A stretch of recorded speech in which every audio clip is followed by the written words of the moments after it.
El Chavo del Ocho sin duda es una de las series más populares de América Latina.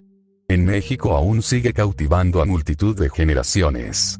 Y es que la serie tiene un encanto especial, con personajes notables y divertidos que han hecho y hacen reír tanto a niños como adultos.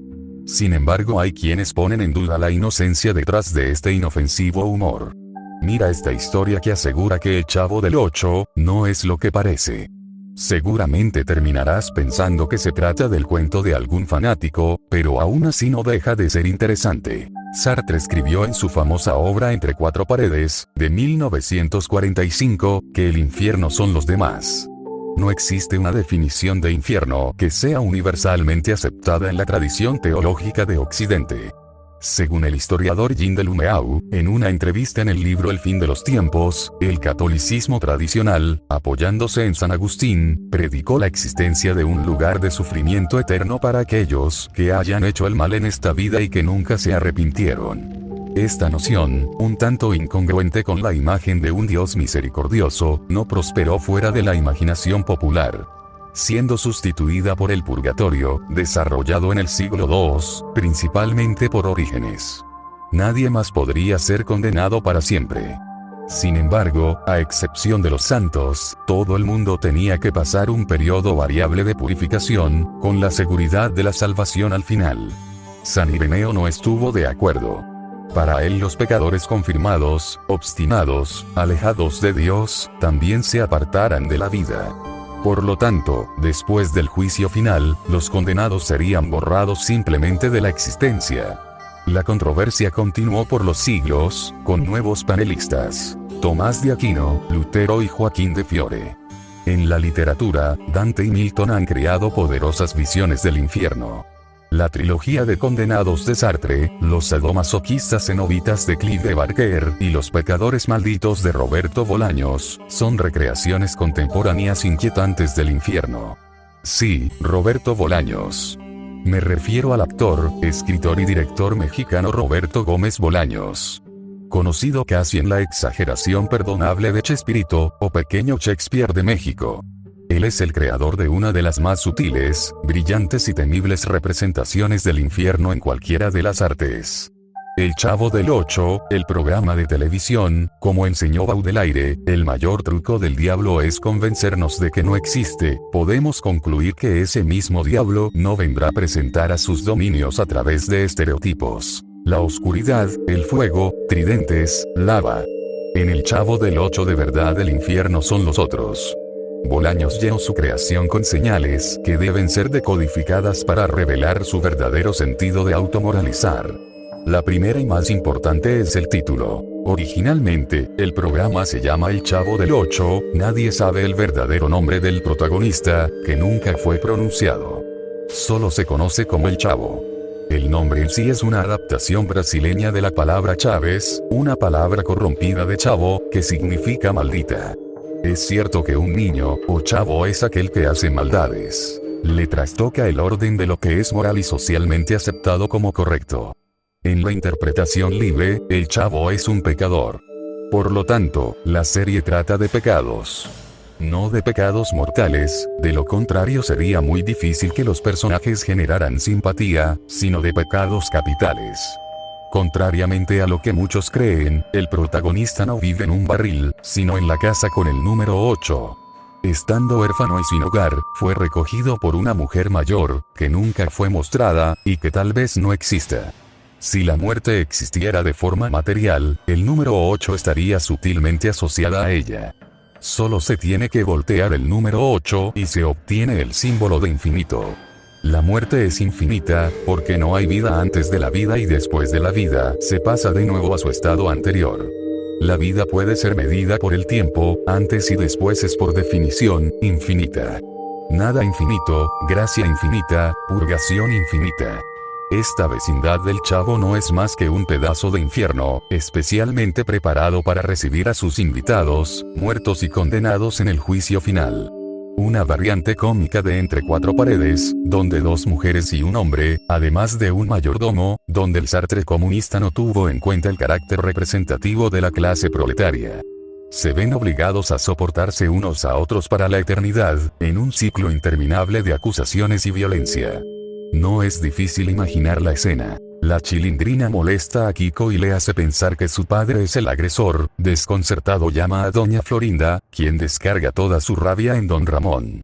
Mismo que después descarga su coraje en el Chavo, y este a su vez agrede al señor Barriga, que llega a cobrar la renta a la vecindad. Mientras tanto, el profesor Girafales, ardiendo de deseo, llega a beber café, con un ramo de rosas en su regazo, sin sospechar la causa, motivo, razón o circunstancia de tanta repetición. El escenario es un laberinto rizomático, sin centro, sin principio ni fin. Afuera de la vecindad hay una calle estrecha que conduce a un parque, a un restaurante y a un pequeño salón de clases. Las variaciones, tales como Acapulco, son excepciones a la regla. El universo de personajes se reduce a este espacio claustrofóbico, donde un ambiente conduce a otro que lleva a otro que conduce a otro, de forma indefinida. Los pecados cometidos en la vida son evidentes en sus características, miedos y frustraciones. El Chavo, siempre con hambre, ha cometido el pecado de la gula. El glotón deprimido y su preferencia por el sándwich de jamón, muestra desprecio por las leyes de Dios, que prohibía el consumo de carne de cerdo, un animal sucio. Enemigo de cualquier autoridad moral, él llama a su profesor maestro longaniza. Otra referencia a la malograda delicia porcina. Don Ramón, que trabaja en exceso para no trabajar después, cometió el pecado de la pereza. Permanentemente requiere redoblar los esfuerzos de escape, para no pagar los indefectibles 14 meses de renta.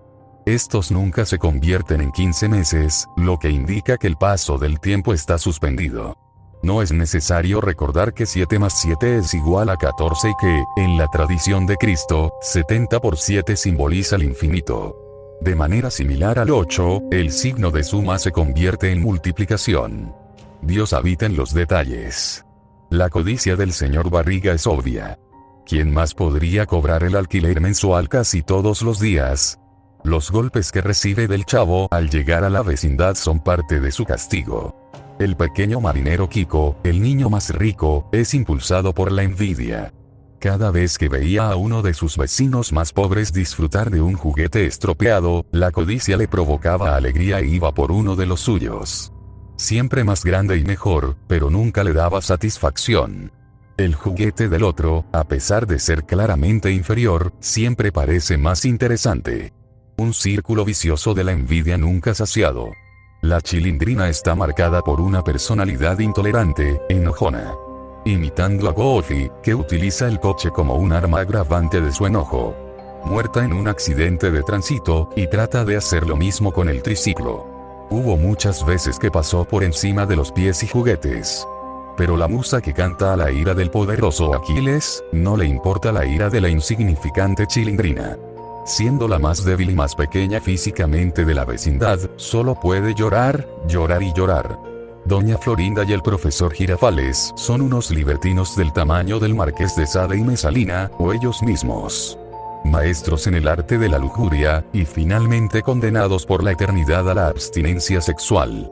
Frígida e impotente, que lo anhela con la mente, pero no con el cuerpo. Consumen interminables tazas de café que con propiedades estimulantes alimentan el fuego que no pueden consumar. El profesor Girafales fuma en el aula, no porque el Chavo del 8 fuera grabado antes de la plaga de lo políticamente correcto, sino debido a la rara tradición poscoital de encender un cigarrillo, hacer un anillo de humo en el aire y preguntar ¿te gustó? Incapaz de cumplir la primera parte del ritual erótico, sin saberlo, lleva a cabo lo segundo. No es sorprendente que la banda sonora de sus reuniones sea una adaptación de la banda sonora de la película Lo que el viento se llevó. La última frase de la película es mañana será otro día. En el pueblo, siempre habrá otro día y otra taza de café. Doña Clotilde, la bruja del 71, sufría de extrema vanidad. El genio de Bolaños tuvo la delicadeza de invitar a la española Angelines Fernández, para interpretar al personaje. Una vez más el signo de una condenación eterna aparece. 71 no es más que 7, más 1 es igual a 8. Doña Clotilde era dueña de una mascota, significativamente llamada Satanás, llama la atención sobre otro elemento importante. La presencia de varios demonios vagando en la vecindad. Se trata de un demonio polimorfo. En algunos episodios Satanás es un gato, y un perro en otros. A diferencia de la paradoja pato-conejo de Jastrow, Wittgenstein y Thomas Kuhn, que servía para el desenvolvimiento de la razón, el gato-perro es una representación de la mística, el perro en persona. En 1589 el teólogo Peter Winsfeld, en el libro Clasificación de demonios de Winsfeld, estableció que cada uno de los 7 pecados capitales tiene un patrón infernal. Es revelador que Lucifer, el nombre con el que muchos llaman a Satanás, genere vanidad. Los otros son la generación de la lujuria Asmodeo, Belcebú la gula, la avaricia Mamón, la pereza Belfegor, Amón la ira y la envidia Leviatán.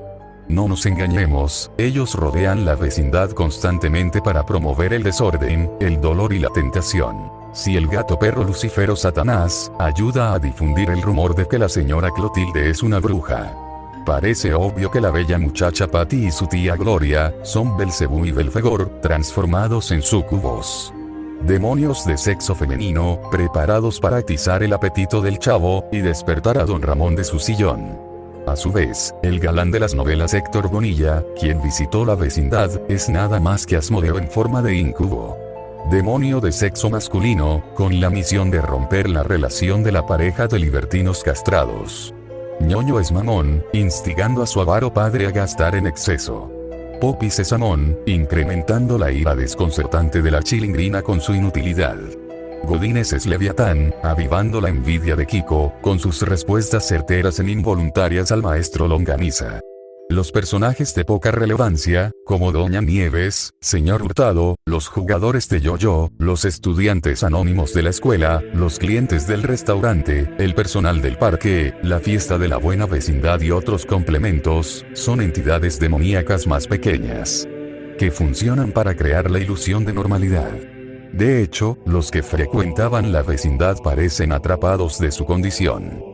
Los adultos por ser altamente centrados, y los niños sufriendo una doble maldición, la condición de una regresión infantil, tal vez como un reflejo de la inmadurez emocional que los llevó a una conducta pecaminosa. Mientras que muchas personas sueñan con tener la experiencia de la madurez en un cuerpo joven, ellos se quedaron con el cuerpo que poseían a la hora de la muerte, pero no con su experiencia. Estas son las sutilezas de la burocracia infernal. Jaimito el cartero, en su papel como portador de mensajes, es el único representante de este lado. Un psíquico que trata de hacer contacto con otra dimensión. Su constante estado de fatiga es el resultado de un esfuerzo sobrehumano necesario para cruzar dimensiones. Prueba de ello es la descripción que da Jaimito de su tierra natal, Tangamandapio. El pueblo que existe en realidad, se encuentra al noroeste del estado mexicano de Michoacán, es una alegoría. Según el cartero, todo en Tangamandapio es colosal. Sería más grande que Nueva York y tenía una población de muchos millones de habitantes. ¿Qué podría ser tan grande? Obviamente, no se refiere a un solo lugar aislado, sino a todo el planeta, la tierra de los vivos. Las cartas que está llevando son psicográficas, y la bicicleta que nunca deja es más un amuleto, al estilo de El Origen. Necesario para volver a la realidad. En El Chavo del Ocho, Bolaños, o el Camus Azteca, creó su propia versión del mito de Sísifo. El Chavo y compañía están condenados a empujar por una empinada colina todos los días esta piedra enorme que siempre regresa, obligándolos al tormento del eterno retorno. La piedra de Kiko es cuadrada, no rueda, se desliza.